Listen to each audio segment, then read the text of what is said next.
If you've seen our content before, you're probably aware that I am a fan of Final Fantasy. What you may not know is, I don't like Final Fantasy VIII. I want to like it, I just don't. And my problems with it can be broken down into three simple categories: story, characters, and mechanics. Now, that may seem pretty damning for an RPG, and I mean, those are pretty much what make an RPG, right? But I think there's a lot of good in Final Fantasy VIII. Gunblades are some of the most iconic weapons of the franchise, and Gunbreaker is easily my second favorite tank in Final Fantasy XIV. And I think you could make a very strong argument that Final Fantasy VIII actually has one of, if not the best, OST.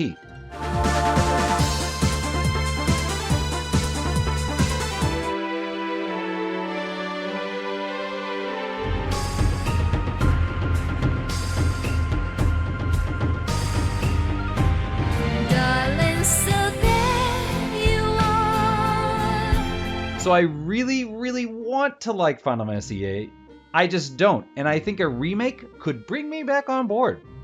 But before we get into it, please go ahead and click that like and subscribe button, because if you're like me, you're going to forget if you don't do it now. It's also a great investment because it costs you nothing, and in return, you'll be able to easily find our content again in the future, so win-win. And with that little plug out of the way, let's get into my issues with Final Fantasy VIII and why I believe it is the Final Fantasy most deserving of a remake. So first off is characters, which is a bit of a misnomer because I actually only have a problem with one character, and frankly, it's mostly not even a problem with that character specifically. And I am, of course, talking about Squall. Now, first of all, I'm aware a lot of the issue is in fact due to translation. For example, Squall is pretty notorious for dismissing concerns of other characters with whatever, which makes him come across as this edgelord with little concern for others, and really draws into question why everyone wants to be his friend. I mean, he doesn't come across as a very nice or even appealing guy. Now, apparently, the Japanese line is actually closer to sorry, which completely changes the tone from this kind of guy who's being a jerk to a guy who's kind of, you know, a little less confident, and makes you kind of feel for him rather than feel he's being abrasive. But honestly, my issue with Squall isn't even related to Final Fantasy VIII. It's about Final Fantasy VII. In 7, Cloud is initially portrayed as a cold-hearted mercenary. He's a bit abrasive, to be sure, but not opposed to working with others as long as they don't get in the way of the mission. Squall, however, is, at least in the English translation, initially portrayed as this antisocial, brooding emo kid who is cursed with popularity. Now, both characters learn to open up to their team and in time become much more upbeat characters, but for whatever reason, for the longest time, Cloud was portrayed as this brooding, depressed young adult, while Squall was the calm, collected, tactically minded soldier. And that's the opposite of how they were portrayed in their respective games. Also, for whatever reason, Cloud suddenly became obsessed with leather and belts. Now, I get it. Cloud went through some pretty traumatic stuff and has a habit of taking heavy influence from those around him, so who knows? Maybe there's a bit of him taking Squall and into himself, but I digress. We are talking about Squall here. Taking a second look at the script in a remake could fix things and bring Squall more in line with how he's, arguably more accurately, portrayed in other games such as Kingdom Hearts and World of Final Fantasy, where he's this kind of leader and, you know, he's a lot more confident, or at least a lot more competent, and not pushing people away all the time. It'd also go a long way in explaining why people just want to hang around him. And speaking of things happening for seemingly no reason, this brings up my second point: story. Now, if you're looking at the Cliff Notes version, Final Fantasy VIII sounds pretty good on paper. Child soldiers, evil witch, plot to stop the collapse of time. I'm not going to recap the entire story here, but my point is the main story beats themselves are actually quite interesting. My issue is the game just seems to rely way too heavily on random events just happening out of the blue and Deus Ex Machina. The best example I can give of this, and we're going to get into spoilers here, so you might want to skip ahead to the time on the screen if you don't want to avoid them. Okay, did you do that? No? Well, you had your shot. Let's continue. The best example I can think of is the attack on Balamb Garden. So, said evil witch orders a missile strike on said garden because, surprise, surprise, said child soldiers are in fact being trained to take out witches. And with no way to stop the missiles, the headmaster of the school, Sid, orders your party to assist in the evacuation. But he intends to stay behind because the school was apparently some form of shelter in the past, and he's hoping that he can somehow protect the school from at least complete destruction. So when your party insists on helping him rather than helping people escape, Sid gives you access to the basement where the shelter's controls are located. So you go downstairs, find this huge machine, activate it, and just as the missiles hit, the school takes off and flies away. There is zero foreshadowing for this. Your school has been nothing more than a school up to this point, and then suddenly it's under attack and you're told, oh, by the way, there's this mysterious machine in the basement, check it out, and your whole school just flies away from danger. And this all happens within like 5 minutes, random battles notwithstanding. What's more, once the school takes off, some dudes show up and inform Sid that Norg is not happy. Who's Norg? Okay, it turns out that there's this guy, his name is Norg, and he's basically owns the school, and he's been living in the sub-basement this whole time, and he's super, super shady. Also, he's this weird frog-throated species that we've never seen before, and nobody seems fazed by this. They're just like, oh yeah, he's just this completely other non-human species. That's totally normal, despite the fact that we have never seen this before. And this species isn't even important to the plot. In fact, they only show up once more in the entire game in this tiny small village where you stop off and they do a quick lore jump on their customs to basically re-demonstrate why Norg was a jerk. That's it. They're done. So yeah, random and out of nowhere. And that's to say nothing of when you're stranded in space, ready to accept death, and then randomly, an alien-infested derelict spaceship just conveniently floats by, saving the protagonist as his girlfriend. It literally, we're going to die. Oh wait, guess not. I know I'm speaking in hyperbole here, or am I? And there are likely plenty of Final Fantasy VIII defenders out there furiously commenting as we speak. But my point is, it's not the things that happen, it's that they seem to happen out of nowhere. A remake could add new context in earlier scenes, and maybe even add a few new ones that could better foreshadow these events, so they don't feel completely random. Personally, I feel it'd make for a greater payoff, and it'd make things not feel like a cheap solution. Now again, this is my opinion, and please, for the love of God, do not change the story. That is not what I'm asking for here. I'm not asking for Final Fantasy VII level rewrites. I'm asking to keep the original story intact, just add some extra context.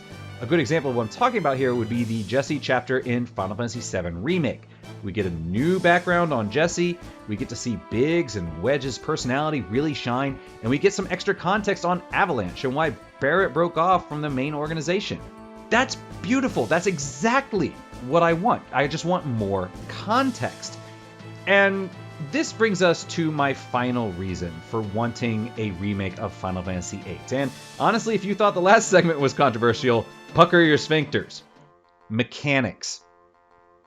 Now, again, on paper, the draw mechanic seems like a really interesting one, but my issue was coming off of every previous Final Fantasy giving you relatively unlimited access to magic, assuming you had the mana or the little points in the original one. Yes, I call MP mana, I still do that. Final Fantasy VIII, by comparison, really felt limiting. And honestly, I'll admit, that's on me. When it comes to gaming, I'm a hoarder. I'm the guy who picks up everything not nailed down in an Elder Scrolls dungeon. And remember when you used to be able to make your own custom spells? Yeah, I had one that burned all my mana to max out my carry weight for a single second so I could dump all my loot at the entrance to the cave, pick it up, blast the spell, leave the cave, recharge my mana, and then blast the spell again so I could quickly fast travel to town where I'd sell as much loot as possible and then stash the rest. And that pile always grew faster than I could sell it. You'd think at some point I'd learned that I don't need every single wooden spoon I find, but I didn't. I have never learned. And anyway, the draw system in Final Fantasy VIII is a hoarder's nightmare. You feel compelled to draw every ounce of magic out of every single enemy you encounter, often to your detriment, because rather than killing enemies, you're tanking the hits just for the next sweet, sweet draw of Fire 2. And yes, you can refine items into magic, but items cost money. Money I could be spending on potions, weapons, accessories, and normally ethers, but they're not a thing in this because, again, there's no MP. But that's not the worst part. No, the hoarder in me refused to use magic. Oh sure, I could use Fire 3 to take out this Saga Hin, but what if I need it for a behemoth later? Ah, there's that behemoth I was worried about, but what about the boss at the end of this dungeon? It never ends. Yes, I'm the guy who refuses to use elixirs until the final boss and then refuses to use them for fear that I'll need them if the boss goes into another phase. Again, 100% I'm aware that this is a personal problem and one that I've been working on and getting much better with, because if you watch my recent Dead Space streams, you'll notice that I popped healing like candy. But you'll also notice that I never spent credits on the store outside of rig upgrades and had a nice but ultimately meaningless stash of cash by the end of it. And honestly, it's a problem that I also had with Final Fantasy XV because, again, 15 treats magic like items. But you know what? I actually liked Final Fantasy XV. I know, I'm weird, but to be fair, as much as I love the bros, I will never defend Final Fantasy XV's magic system. But again, an 8 remake could address this. Now, I'm not saying it has to by any means. Far from it. If anything, I acknowledge that this is a me problem and not a Final Fantasy VIII problem. But I know I can't be the only one out there that feels this way, and on behalf of all 7 of us, something as simple as allowing transmutation of magic could go a long way in alleviating anxiety. Like, let me teach Shiva how to convert Fire 1 into Ice 1. It doesn't even have to be an equivalent exchange. Give me a 5-to-4 ratio. I'd be happy. At any rate, it'd make me feel more confident using magic, because I wouldn't need to worry about running out of a certain element in this dungeon because everything I'm drawing gives me fire and is weak to ice, but if I use all my ice, then I won't have any ice left. I could just convert some fire into ice. That would just go a really long way for me. And yeah, that pretty much wraps up my reasoning for feeling Final Fantasy VIII is the most deserving of the remake treatment.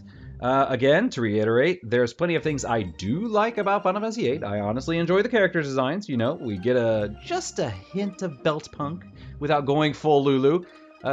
Is belt punk even a thing? I don't know. Let's make it a thing. Also, as great as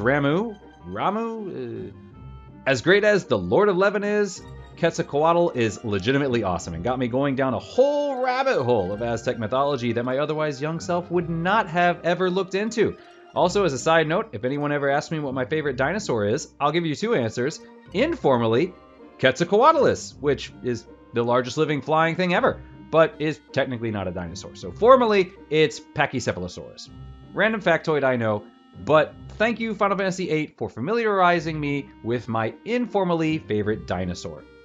And so, before I go completely off the rails, I'd like to just remind you once again to subscribe to our channel for more train of thought style ramblings and gaming content. And while you're there, hit us up in the comments. Do you agree that Final Fantasy VIII is the most in need of a remake, or do you think that 9 deserves it next? I know that's a popular opinion. Also 6, but sadly Square Enix has made it clear that that would be a generation-spanning sub-franchise, and frankly, to be honest, I think the Sprite games hold up better artistically than the early Polygon entries. I mean, you see plenty of pixel art games still popping up these days, right?